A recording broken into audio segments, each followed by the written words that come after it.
Again, this is about the devil comes to baseball, right? And there is a devil character. There's sort of a devilish agent that is a main character.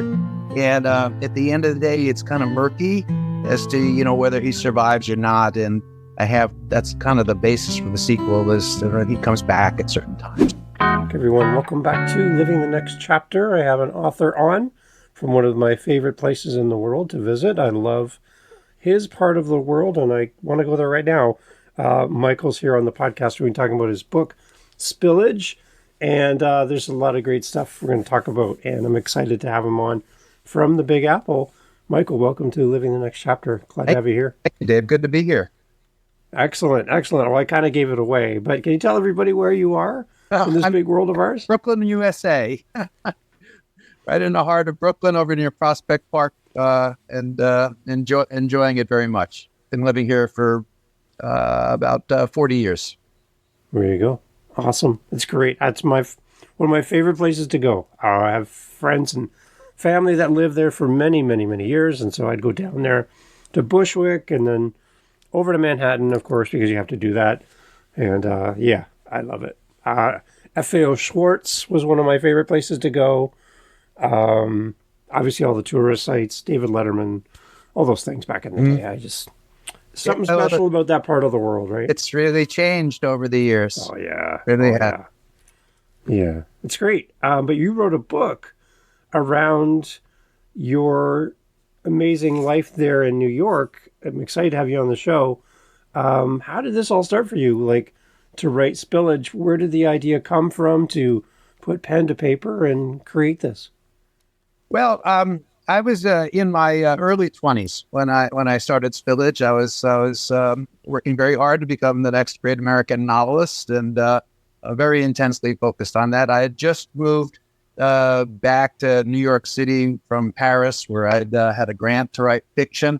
And back in 1976, a few things happened. One, very sadly, my father died of a heart attack very suddenly. And it was also on the flip side, I had just fallen in love with the woman that I ultimately married and have been married to for more than 45 years. So love and death were very much on my mind.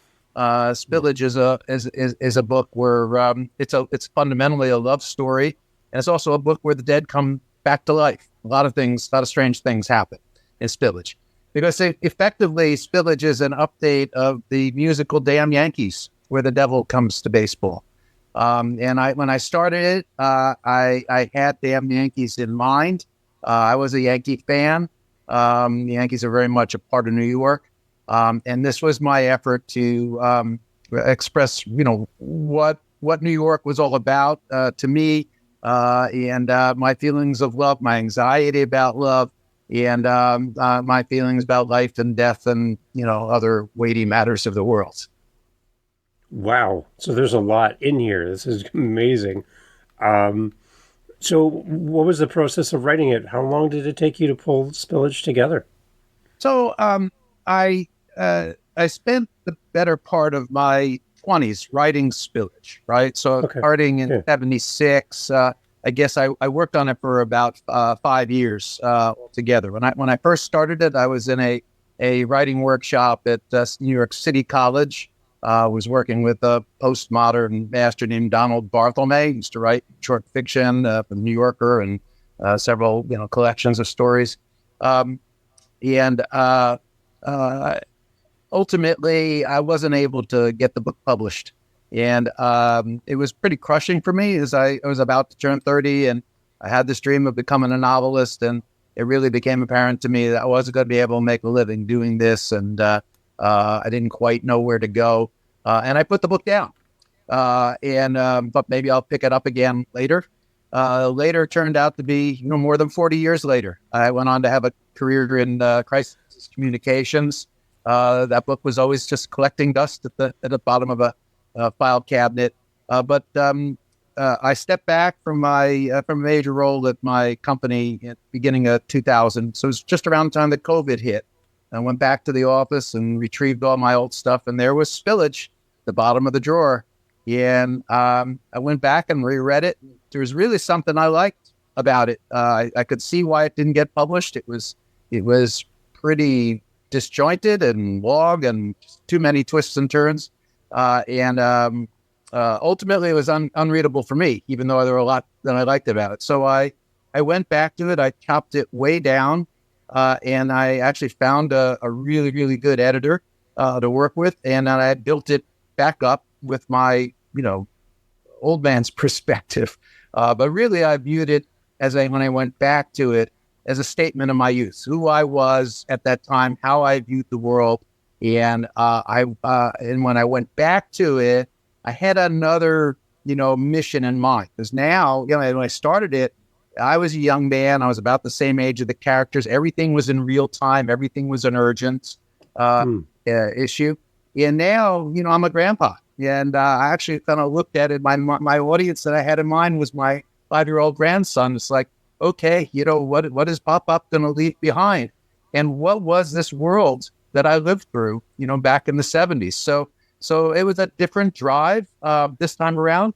And it wasn't quite so much, an exercise, a feat in just how far my imagination could take me. I wanted to make it more accessible, readable, focus more on the characters and the period, and really capture the essence of, 1970s New York, which was the bad old days, just a kaleidoscopic chaos that persisted.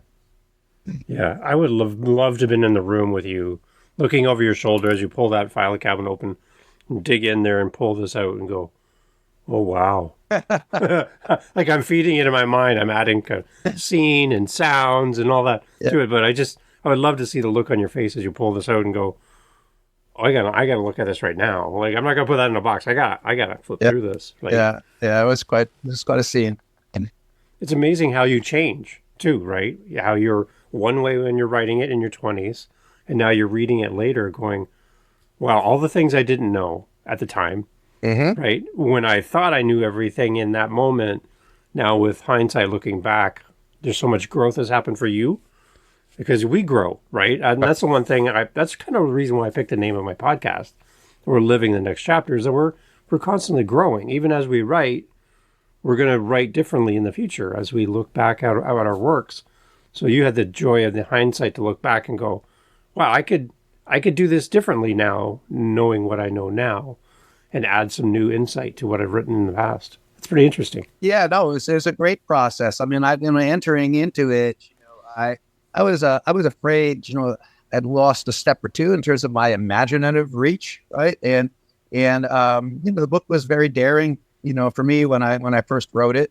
And I wasn't quite sure whether I could, recapture some of that dynamism. It turned out I think I did it pretty well.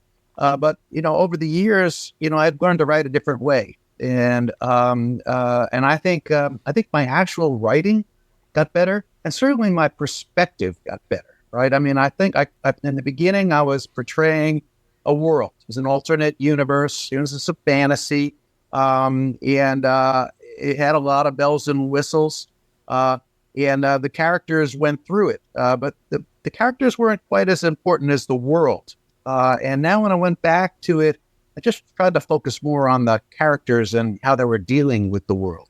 And I think I have a lot more understanding about that, having grown old. Can you tell us more about your main characters that we're going to meet through Spillage? Sure. There's a couple. There's a young couple at the center of Spillage, right? And they are a counterculture couple, really. They grew up in the 60s. They went to Woodstock together. They fell in love in 68. They're city kids, and they've lived together for 8 years. It's in 1976, and the relationship's really at a crossroads. The woman, Joan, basically decides to leave her boyfriend, Eliot, and chaos ensues in the relationship, and chaos ensues in the world. Joan develops an obsession for a baseball pitcher named Nick the Swan Spillage. That's the title character. I'd like to say Joan and Eliot really are the main characters, and maybe Joan is the most main of all. Spillage is the object of their affection, and Spillage is a main character in his own right. So Spillage, the city is falling apart. It's even worse than we all can all remember. There's a revolutionary group called the Satanic Vanguard that's on the loose. They've kidnapped the mayor who's running for president in 1976, and it's an alternate 76. The president, the incumbent, is Richard Nixon, who survived his scandals and is running for a third term. And Joan makes a deal with the devil to win the pitcher's heart. So it's really an updated Damn Yankees. There you go. I like it. Talk a little bit through about your reader as you're writing. What were some of the key things about your reader that you were trying to address or trying to capture? Who did you have in mind when you were writing? Well, I think as a primary reader, it's probably, people of a certain age, the boomers. I mean, it's really about the boomer generation's formative years. And it's a bit of a satire of those formative years. So for people that lived through that time, all the readers that I've talked to, it really does bring back the era in a playful, a wickedly playful way. Then for younger readers like my children and ultimately my grandchild, I'm really trying to capture, what a very special era was like. There was really nothing like New York in the 70s. There's nothing like that city in a state of disrepair. I mean, when I was young, I was thinking about it. It was kind of like Rome in its last days, Weimar Republic. I mean, everything was falling apart. Nothing worked. But there was this incredible dynamism. There was an artistic movement, music and literature that would ultimately take hold. I mean, the city ultimately revived and is very vibrant today. As many issues it has, it's truly a vibrant metropolis. But even at its lowest point, there was always something special about it. So I want my readers to live through that period, live through it, relive it,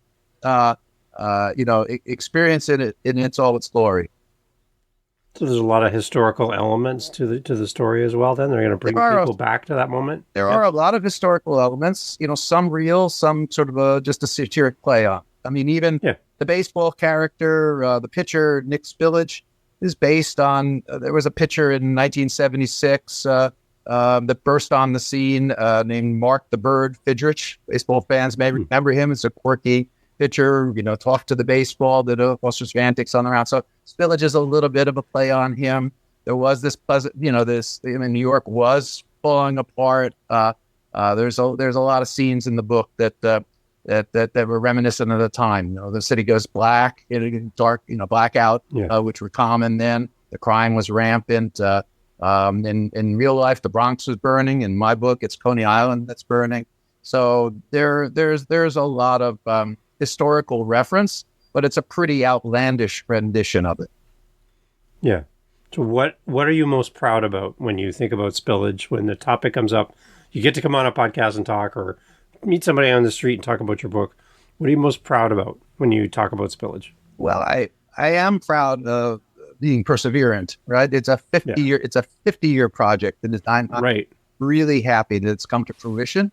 And when I think back, about my ambitions and what I started, even the short stories that I started to write in college, there was a vision that I had. And I think over the years, this is a really pretty good rendition of that vision. I really feel like I've accomplished what I set out to accomplish many, many years ago with a circuitous path. But it's just a good feeling to have. You mentioned you've done other writings in the past as well. What other things have you written? What other things capture your interest as a writer? Well, I primarily was focused always on writing fiction, but in my youth, I did dabble with a few things. I wrote a children's book. It was kind of and even Spillage just has a sort of a strain of Alice in Wonderland to it, which is a book I've always been fascinated by. So I wrote my Alice in Wonderland-ish book right in my 20s, which actually kind of got close to getting published. I did a play which involved the Kennedy family, which is always, the Kennedys have always been, a fascination for me. They make a little appearance in Spillage as well. I had a stage reading of the play, but I didn't get into full production. I did a little experiment. I tried to write some articles for the Village Voice. There's a kind of a gonzo journalism. And again, that's something that plays out in Spillage. But the problem was for me with writing these articles is they always ended up veering into fantasy. So it was it was a little Fear and Loathing in Las Vegas, like, right. But I never quite could make it as a straight journalist. And over the years, I've done a lot of writing, but a lot of it's ghostwriting, op-eds, and other things. I've written for corporations, basically. I help corporations condense their message when they're going through problems and help them communicate. So that's a very different kind of writing. Yeah. I've had several ghostwriters on the podcast, and I always find them quite exciting to talk to, because as a person that creates, I would love to have my name on whatever I create, and not having my name, but walking by a shelf or something and seeing a book written by you in someone else's words. It's interesting. You're like, I'd love to tell people about that, but I can't, and it's like, but they love the idea that they can give a voice to someone who can't do that specific writing and help them share their message. And that's where they find their joy as a writer. And I'm like, that's interesting that ghostwriters find that little spot where they find their little niche and they can help people with their words. Yeah, I did a lot of that. It was satisfying to a degree. I must say that, publishing something with my own name on it has a special degree. Yeah. Actually, this is the first book that I've actually gotten to completion. So, as a 72-year-old, I'm proud of it. Yeah, I like it. Who else inspires you as an author? Who do you look to that kind of give you legs as a writer? Well, that's an interesting question. So back in the time when I started writing, there were a number of writers that I admired, I thought were influential. So one that comes to mind is Tom Robbins, and even Cowgirls Get the Blues. There's a kind of a voice, a sensibility, a humor to that, sort of fantasy element that I think is pretty apparent in Spillage. People have told me that kind of comes across. Thomas Pynchon was another one. Sort of the complicated fantasies that he wrote, the play with language, the play with names, sort of seriousness and playfulness, sort of working off one another. That was very interesting to me. Kurt Vonnegut was another one in that realm. Hunter S. Thompson, I think, mentioned, right, that Gonzo Son of Field, that was important. The Beats. So all of those were influences. Gabriel Garcia Marquez and magic realism is very important to me. That still is. Today I have a somewhat different sense. I'm also reading. I'm not necessarily reading to study. I was reading more to study in those days, right? And classic philosophy was also something that was important to me then. But now it's a little more, like I love the Slow Horses books. I've been reading the Cutting for Stone, and Andrew Verghese is interesting to me. So the Greek, sort of the novel Circe and the Song of Achilles, Madeline Miller, those were very interesting to me. But I'm not necessarily, I'm reading more to enjoy than to be inspired at this point. Yeah. And we have a lot of young authors that are listening to the podcast, and they're on their journey of writing, and maybe they're in their 20s and they're writing to the best of their ability at the moment. And again, they know what they know and they don't know what they don't know as a writer, and they're learning as they write and learn their craft. What kind of words of wisdom would you have if you sat down in a local cafe there in Brooklyn and met with another author? What kind of advice would you give them over coffee? Well, I think the first bit of advice is to persevere, right? I mean, if you've got a vision, lay it out there, right? And write for yourself first. Try to put it out there, be authentic. Try to get some feedback once you've got it done. You can bend a little bit based on that feedback, because you never quite know when you're writing how people are going to react to it. But I think first and foremost, be true to yourself and persist. I mean, my problem, such as I have a problem as a writer, is I've always been too thin-skinned about it. And that's why I stopped. I mean, I couldn't deal with the criticism. And probably in hindsight, shouldn't have. I could have gone on. I would have ended up with a different book, but maybe I would have ended up with 5 books. It's hard to say. I think you have to have a bit of a thick skin about this, right? And just persist, no matter what the reaction. What part of criticism is the part that you struggle with the most? Well, when people don't like it. Yeah. I feel personal. Right. Like, I mean, it's like being rejected, from a date, it's, I kind of understand, my book's not for everybody. My vision's not for everybody. I think it's fundamentally, it's fun. It's lively, it's entertaining. But you have to work at it a little bit. And there are people that don't necessarily, think the work is, worth the reward. So I have a sense of it, but it stings a little bit. I mean, I want everybody to love it. That's just an impossible dream. Yeah, because there's some forms of criticism are meant to improve you, right? Where there's like little things that an author might come around you and go, if you go this way, maybe it's going to open a door for you. And in the moment, you're like, but I don't want to go that way. I want to stay. But there's wisdom there, right? Sometimes. Oh, totally. I mean, look, and I had some really good mentors when I was young, and I had a support network when I was young. And I think these are important things, right? So, good. So, I did white writers workshops, college, graduate school, and I would get a lot of feedback. Then after I finished school, I went off.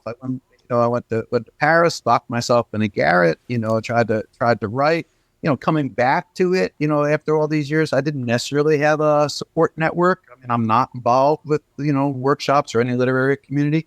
I think one of the most important things was I found a good editor. Even in my old age, I found a terrific editor.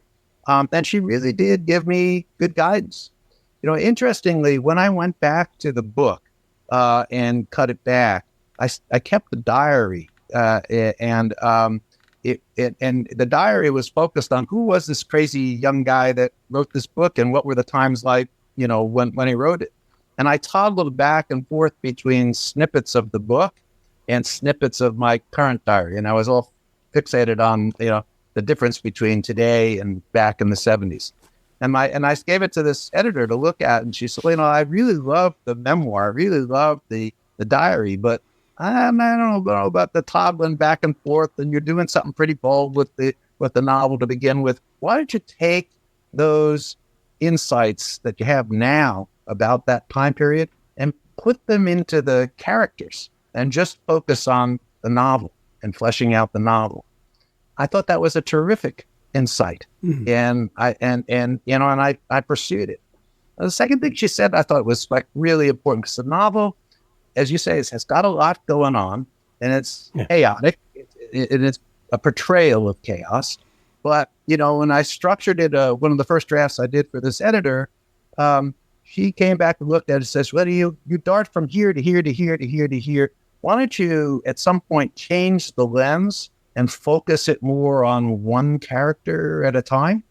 And I structured it along those lines. I think it really improved the flow. So I believe I was a teacher for a while, and I still do some tutoring of kids. I believe in good teaching.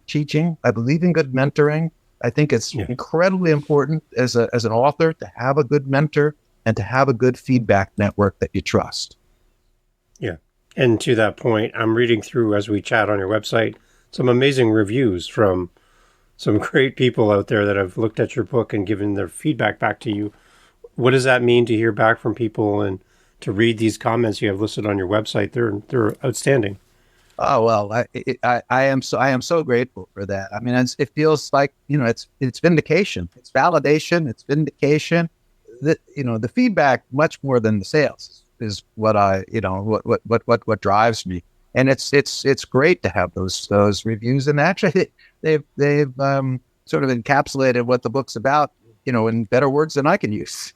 So I was really, when they started to come in, I really was over the moon. And I can get some of your listeners, some readers to read the book and come back to me with comments that are positive. That would thrill me no end. Yeah, I think in getting beyond the great book, great author review, like that's it. That's all they say. I want more to that. Let's give us some meat to that review, so that when someone's reading that review, it steers them towards the book. That's one of the things I try to encourage for everyone listening to this podcast. Mm-hmm. Yeah, I think Right. that's terrific. Yeah, it really is helpful. And I think that's one gift we can give back to our authors is giving them a great review on their book. So the book is out in the world. You're enjoying the feedback. People are enjoying the book. My podcast is called Living the Next Chapter. So I have to always have to ask my guests, for you, what is your next chapter? What are you excited about down the road? What's coming for you in the future? Well, remember, I said that when I started to rewrite Spillage, I started to write this diary, and then on the council of the editor, I dropped that from the book, but I've kept the diary going, and I don't write it in every day, but it's a continued narrative, and it's looking back at my youth and looking out at the world today, some personal and some political. I'm continuing this, and I'm probably going to continue it through the election. So it starts off, it's 2020, it's beginning of COVID. It's there's an election going on. It's going to finish up through 2024. Then I'm not quite sure what I'm going to do with it. So I could either go back to it as journal, as diary, as memoir, or I might go back to it and fictionalize it. I've given a little bit of thought to writing a sequel. Maybe. I don't know. It kind of depends. I'm right now. I'm just focused on getting this one out. I think when the dust clears, I'll have some further thoughts on the other. But I mean, writing is now it's my main focus. As a lifestyle, it's important to me. And now it's more about self-expression than it is about trying to make a living. And that's liberating too. Yeah. And then I always kind of interested and curious about what didn't make its way into Spillage, what was edited out, what was removed due to whatever reason. But is there any parts of that where you're like, oh, there's something still there. There's a little piece of Spillage that I'd love to revisit. Is there anything that hit the editing room floor? That's interesting. There's a lot that hit the editing room floor. The book, I mean, the original book was about twice as long as the current. Okay. And even being twice as long, I scaled it back because I'd say about 2/3 of the book is actually fresh, right? So so I'm not sure there's anything I truly miss about what I left behind. I actually thought about whether I should be saving one copy of that longer, original Spillage that my grandchildren will maybe dig out of their own desk drawer and look at. I don't think it's of great relevance to many readers because I went off the deep end. I felt I went off the deep end, and then it was how far could I push things, right? And I pushed so hard that my 70-year-old self wasn't that interested anymore, right? Yeah. So I feel like I got it down to the essence. There's nothing I really miss. Maybe, I eliminated a lot of characters, and one of the characters I cut way back was the mother of, one of my main characters. I think maybe I could have gotten a little bit more of her in there. But fathers tend to be a little more important to this book than mothers. So interestingly enough. Yeah, because I always wonder if there's a seed there when things are removed for something possibly in the future, or even a short story or something small that could be as an accompaniment to what you've written, just based on a character that you wish you could talk a little bit more. Yeah, I don't have quite that feeling, but I do. Look, again, this is about the devil comes to baseball, right? And and there is a devil character. There's sort of a devilish agent that is a main character, and at the end of the day, it's kind of murky as to whether he survives or not. And that's kind of the basis for the sequel is that he comes back at certain times, right? And so this is 1976, and certainly. The devil was present in 2001, 9/11, the devil was present at, at certain other periods in history. And I still have this scene of my main character, being Well, there's one scene in particular, because I had as a life experience going to the Middle East and almost getting blown up in where was I? In Lebanon. I went for the company Intel to do a project for them. And while I was there, Al Qaeda blew up 3 buildings and 3 hotels, including one that I had been in 5 hours before. And I sort of am thinking about that scene and putting my character in that scene, and then running into that devil figure. Right? He's back. So that's in my sequel imagination. We'll see what happens with that. Wow. That's very interesting. I'd love to read that. That'd be amazing. That's great. That in mind.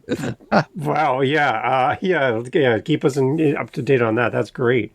But again, the website is spillagebook.com, and we'll have links to all that in the show notes as always, so people can come and find the book, get in touch with you. Again, what is your kind of as we kind of part out here, what is your love message to your reader? They're going to have the book in their hand. They're going to read it for the first time. They're excited to open the pages and start reading. Before they jump in, what would you love to say to them as they begin their read? Well, you talked about love letters. This is my love letter to New York. And New York, and it's at its wildest, its craziest, its darkest days. So if you love New York, you should be interested in reading this book. And there's a lot to love about New York. So I'm hoping that people all over the world will get into that. It's amazing. Michael, I love having you on the podcast. I love talking about Spillage and your writing journey and everything, and excited to know that there's the possibility of more, maybe in the future. Hey, we're excited about that. It's great. It'll take another 50 years, I hope. I love it. And I love the fact that you got pulled that filing cabinet open, reached down into there and pulled out Spillage and went, oh, that's right, the book. I want to do this. I still want to do this. I love that. Excellent. Thank you. Thank you so much. Excellent. Everyone, all the information for Michael is in the show notes. Make sure you head over to spillagebook.com and check out all the amazing reviews. Grab yourself a copy and then join with the amazing reviewers. Leave an amazing review as well for Michael and his book. And encourage our authors as they're out there writing and sharing their story. And the best thing, buy a copy of the book, head down to Brooklyn, and read it there right on the street as you walk around in a local cafe. Get some context to your reading by visiting New York soon as well. Michael, thank you so much for doing this. Thank you, Dave. Appreciate it.